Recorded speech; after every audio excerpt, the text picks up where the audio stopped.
यहाँहरू सम्पूर्णलाई हाम्रो यस च्यानलमा स्वागत गर्न चाहन्छु।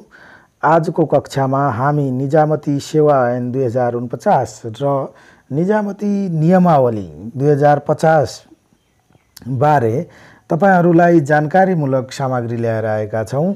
आशा छ तपाईहरुले मन पराइदिनु हुनेछ। च्यानललाई लाइक, सब्स्क्राइब र शेयर गरी तपाईहरुले आउने भिडियोहरुको नोटिफिकेसनहरु सुरक्षित गर्नुहोला र यसरी तपाईहरुले आगामी दिनहरुमा भिडियो अपलोड भएमा तपाईहरुलाई एकदमै सहजतापूर्ण तरिकाले भिडियो उपलब्ध गराउन सकिन्छ। हामीले केही प्रकाशन र संशोधन बारे जानकारीहरु ल्याएर आएका छौं। उक्त जानकारी भन्दा पूर्व तपाईहरुमा खास एउटा निवेदन, देश तथा विदेशबाट हाम्रो यस च्यानल मार्फत र व्यक्तिगत रूपमा हामीलाई माया गर्नुहुने, अगाडि बढ्न प्रेरणा दिनुहुने सम्पूर्ण साथीहरुमा हामी आभारी छौं। सधैं तपाईहरुको यस्तै साथ मिलिरहोस्, च्यानलले आफ्नो उद्देश्य प्राप्त गर्न सकोस् र कृपया तपाईहरुलाई निवेदन के छ भने हाम्रो पेज मार्फत पनि तपाईहरुले हामीलाई केही आफ्नो मनमा लागेका कुराहरु सोध्न र कमेन्टहरु गर्न सक्नुहुन्छ। युट्युब मार्फत पनि कमेन्ट गर्नुहुन्छ। कृपया आफ्नो मनमा गुम्स्याएर केही कुरा नराख्नुहोला र आफुलाई लागेका च्यानलले यसरी चल्नुपर्ने वा उसरी चल्नुपर्ने भन्ने कुरामा तपाईहरुले एकदमै हामीसँग शेयर गर्न पाएमा च्यानलले आफ्नो लिएको उद्देश्य छिटै नै सुरुवात गर्न र पूरा गर्न सक्छ भन्ने तपाईहरुमा मैले आशा गरेको छु। हामीसँग विभिन्न देशको विभिन्न जिल्लाबाट पनि मान्छेहरु जोडिने क्रम जारी छ। हाम्रो नेपालबाट मात्रै अहिलेसम्म हामीसँग थुप्रै साथीहरु आधिकारिक रूपमा हामी यस च्यानलको साथमा छौं। हामीले के गर्नुपर्छ भनेर अगाडि आएको देख्दा एकदमै खुशी लाग्छ र अब हामी तपाईहरुलाई प्रकाशन सम्बन्धी 2050 साल 2 महिना 4 गते प्रकाशन भएको निजामती सेवा ऐन हो। यो निजामती सेवा ऐन प्रकाशन भएको पाइन्छ। पहिलो संशोधन 2055 3 महिना 29 गते, दोस्रो संशोधन 2064 4 महिना 23 गते, तेस्रो संशोधन 2070 12 महिना 12 गते, चौथो संशोधन 2072 3 महिना 29 गते भएको पाइन्छ। यसभन्दा पछि पनि यदि संशोधन भएको तपाईहरुले भेट्नु भएछ भने कृपया खबर गर्नुहोला र सम्पूर्ण साथीहरुलाई जानकारी पनि गराउनु होला। किनकि एउटा सबै कुरा कसै एउटा मान्छेलाई मात्रै थाहा हुँदैन र सम्पूर्णबाट कलेक्सन भएका जानकारीमूलक कुराहरु यदि तपाईहरुले कमेन्टमा राखिदिनु भएछ भने हेर्ने हाम्रो सम्पूर्ण साथीहरुलाई सहज रूपमा जानकारी प्राप्त हुन्छ र एकबाट अर्को, अर्कोबाट अर्को गरेर सम्पूर्णलाई सम्पूर्ण कुरा थाहा हुन सजिलो हुन्छ। अब हामी केही प्रश्नहरु ल्याएर आएका छौं आजको लागि। निजामती कर्मचारीलाई काज खटाउँदा 1 वर्षमा कति महिना भन्दा बढी अवधिको लागि खटाउन पाइदैन? सम्पूर्ण प्रश्नहरु महत्त्वपूर्ण छन्। आज हामी विशेष गरेर निजामती ऐन, निजामती सम्पूर्ण कर्मचारी, सम्पूर्ण निजामती सेवामा जागिर खान इच्छुक, सेवा गर्न इच्छुक व्यक्तिहरुको लागि केही जानकारीमूलक प्रश्नहरु जुन निजामती सेवा ऐन र निजामती नियमावली बाट लिएर आएका छौं। यसको सही उत्तर तपाईहरुलाई पहिले राखिदियौं। 3 महिना तालिम गोष्ठी बाहेक भनेर यसको सही उत्तर रहेको छ। अर्को प्रश्न, निजामती कर्मचारीको बढुवाका लागि कति सदस्यीय बढुवा समिति रहने व्यवस्था छ? सम्पूर्ण प्रश्नहरु महत्त्वपूर्ण छन्। एकदमै हामीलाई केही साथीहरुले निजामती ऐन सम्बन्धी प्रश्नहरु ल्याउनु पर्यो छ, नियमावली र ऐन ल्याउनु पर्यो भन्ने हिसाबमा धेरै साथीहरुको मागलाई विचार गर्दै हामीले यो आजको कक्षा तयार पारेका छौं। आशा छ तपाईहरुलाई मन पर्नेछ र यसरी नै हामीलाई माया गरिरहनु हुनेछ भन्ने आशा गरेका छौं। यसको सही उत्तर हो 5 सदस्यीय बढुवा समिति रहने व्यवस्था निजामती कर्मचारीको बढुवाका लागि गरिएको छ। कार्यदक्षताको आधारमा बढुवाका लागि कार्य सम्पादन मूल्याङ्कन बापत कति अङ्क प्रदान गरिन्छ? 40 अङ्क प्रदान गरिन्छ र शिक्षकको 35 अङ्क छ। यसमा निजामती र शिक्षा आयोग फरक फरक कुराहरू हुन् र निजामतीको 40 अङ्क छ भने शिक्षकको 35 अङ्क छ। त्यो पनि एउटा जानकारीको लागि तपाईहरुलाई। निजामती कर्मचारीको कार्य सम्पादन मूल्याङ्कनको कुल अङ्कको सुपरिवेक्षकले दिन सक्ने अधिकतम अङ्क कति हो? एकदमै महत्त्वपूर्ण प्रश्नहरू। 25 अङ्क दिन सक्ने हो। पुनरावलोकनकर्ताले 10 र पुनरावलोकन समितिले 5 गरेर 5 दिन सक्छ भने अन्य 10 अधिकतम अङ्क 25 रहेको छ। यसमा हामी तपाईहरुलाई 25 पुर्याउन केही एउटा प्रिन्ट मिस्टेक भएको छ, एउटा बुँदा छुटेको जस्तो छ। हामी यसमा पुनः तपाईहरुलाई कमेन्ट मार्फत तपाईहरुले पनि दिनुहोला र हामी तपाईहरुलाई सही उत्तर दिने प्रयास गर्नेछौँ र दिने नै छौँ अवश्य नै। कार्यक्षमताको आधारमा हुने बढुवाका लागि ज्येष्ठता बापत 30 अङ्क प्रदान गरिन्छ भने शैक्षिक योग्यता बापत कति अङ्क प्रदान गरिन्छ? 12 अङ्क प्रदान गरिन्छ। शिक्षकमा 35 र 20 अङ्क छ। निजामती कर्मचारीको तलब भत्ता तथा अन्य सुविधा पुनरावलोकन गर्नको लागि कति सदस्यीय तलब भत्ता पुनरावलोकन समिति रहनेछ? 3 जना मुख्य सचिव अध्यक्ष रहनुहुनेछ। यसमा निलम्बनमा रहेको निजामती कर्मचारीले निलम्बनको अवधिभरि कति तलब पाउँदछ? आधा तलब निलम्बनमा पनि पाउने व्यवस्था छ कर्मचारीलाई। निजामती कर्मचारी भएमा निजामती कर्मचारीको मासिक तलबबाट 10% का दरले रकम कट्टा गरी सो रकममा नेपाल सरकारले कति प्रतिशत रकम थप गरी कर्मचारी सञ्चय कोषमा जम्मा गरिदिन्छ? 100% नै थप गरेर कर्मचारी सञ्चय कोषमा जम्मा हुन्छ। वर्तमान निजामती सेवामा 100 वटा सेवा 52 वटा समूह छन् भने उपसमूह कतिवटा छन्? 41 वटा उपसमूह रहेका छन्। निजामती सेवा ऐन 2049 मा 10 परिच्छेद छन् भने दफा कतिवटा छन्? 76 वटा दफा रहेका छन्। निजामती ऐन सम्बन्धी एउटा किताब नै पाइन्छ। तपाईहरुले यदि सम्पूर्ण निजामती ऐन आफूले पढ्ने इच्छा लागेकोमा तपाईहरु एउटा पुस्तक पसलबाट निजामती सेवा ऐन 2049 भन्ने किताब लिन सक्नुहुन्छ। त्यसमा 10 वटै परिच्छेद 76 वटै दफाहरू सम्पूर्ण भेट्न सक्नुहुन्छ। निजामती सेवा ऐन 2049 को संशोधनले निजामती सेवालाई समावेशी बनाएको हो। 2049 को संशोधनले निजामती सेवालाई दोस्रो संशोधन 2064 4 महिना 23 गते भएको हो। कुन संशोधनले भन्ने हो यहाँ प्रश्न एकचोटि राम्ररी बुझ्नु होला तपाईहरुले।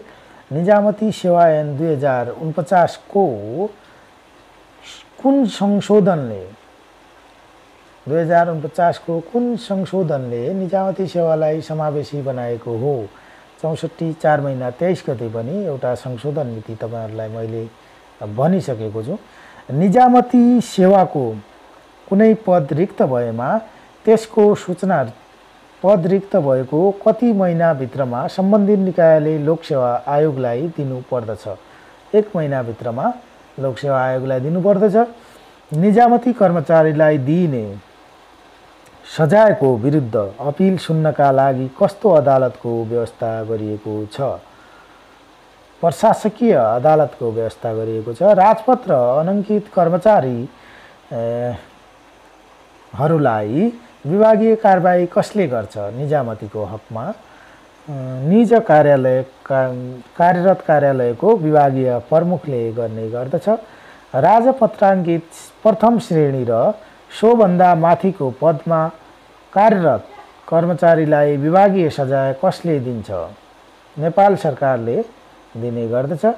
निजामती सेवामा कुनै पद सिर्जना वा रिक्त भएको मितिले कति वर्षसम्म स्थायी पदपूर्ति नभएका उक्त पद स्वतः खारेज हुनेछन्? 1 वर्षभित्र प्रक्रियामा खारेज नहुने। नयाँ नियुक्ति हुने निजामती कर्मचारीले नियुक्ति भएको कति महिनाभित्र 5 प्रति वैयक्तिक विवरण भरी निजामती किताबखानामा दर्ता गराउनु पर्दछ। 1 महिनाभित्र दर्ता गराउनु पर्दछ। म्यादभित्र वैयक्तिक विवरण नभर्ने निजामती कर्मचारीहरूको के गरिनेछ? तलब रोक्का गरिनेछ। तोकिएको समय तालिका बाहेकको समयमा सरुवा गर्नु परेमा सामान्य प्रशासन मन्त्रालयको सहमति लिई सरुवा गर्न सकिनेछ। यो कुन संशोधनद्वारा संशोधित व्यवस्था हो? चौथो संशोधनद्वारा संशोधित व्यवस्था हो। कति वर्ष उमेर पुगेको कर्मचारीलाई निजले मागेकोमा बाहेक क वर्गको भौगोलिक क्षेत्रमा सरुवा गरिनेछ? 50 वर्ष उमेर पुगेकोलाई अध्ययन विधा र असाधारण विधा नेपाल सरकारले स्वीकृत गर्दछ भने बाँकी विधाहरू कसले स्वीकृत गर्दछ? सम्बन्धित कार्यालयको प्रमुख वा विभागीय प्रमुखले स्वीकृत गर्ने गर्दछ। विधा दिने अधिकारीले घर विधा र बिरामी विधाको हकमा कति दिनभित्र विधा स्वीकृत भए नभएको जानकारी दिनुपर्दछ? 7 दिन। निजामती कर्मचारीले आफ्नो वार्षिक कार्य सम्पादन मूल्याङ्कन फारम कहिले भर्नुपर्दछ? प्रत्येक वर्ष श्रावण 7 गते भर्नुपर्दछ। अधिकृत सुब्बा र खर्दारले मासिक सम्पत्तिवृत्ति सुरु तलबको कति प्रतिशत पाउँछ? मासिक सम्पत्तिवृत्ति 12% पाउने गर्दछ। निजामती कर्मचारीको व्यवस्थापन र सञ्चालनका सम्बन्धमा कुन मन्त्रालयले केन्द्रीय निकायको रूपमा काम गर्दछ? सामान्य प्रशासन मन्त्रालयले केन्द्रीय रूपमा काम गर्दछ। लोकसेवा आयोगमा कुनै पनि विभागीय प्रमुख वा कार्यालय प्रमुखको पद रिक्त भएमा कति महिनाका लागि कायम मुकायम बनाउन सकिने व्यवस्था छ? बढीमा 6 महिना कायम मुकायम बनाउने व्यवस्था छ। सम्पूर्ण प्रश्नहरू एकदमै महत्त्वपूर्ण छन्। ध्यान दिएर सुन्नुहोला र तपाईहरुलाई सम्पूर्ण प्रश्नहरू काम लागुन् भन्ने हाम्रो धारणा हो। मुख्य सचिवको पदावधि 3 वर्षको हुने व्यवस्था छ भने सचिवको पदावधि कति वर्षको हुने व्यवस्था छ? 5 वर्षको हुने व्यवस्था रहेको छ। प्रशासन सेवा लेखा समूहका कर्मचारीहरूको सरुवा कसले गर्ने व्यवस्था छ? महालेखा नियन्त्रकको कार्यालयले गर्ने व्यवस्था छ। सरुवाको अवधि अन्तर्गत 1 वर्ष भन्नाले कति दिन रुजु हाजिर भएको अवधिलाई जनाउँदछ?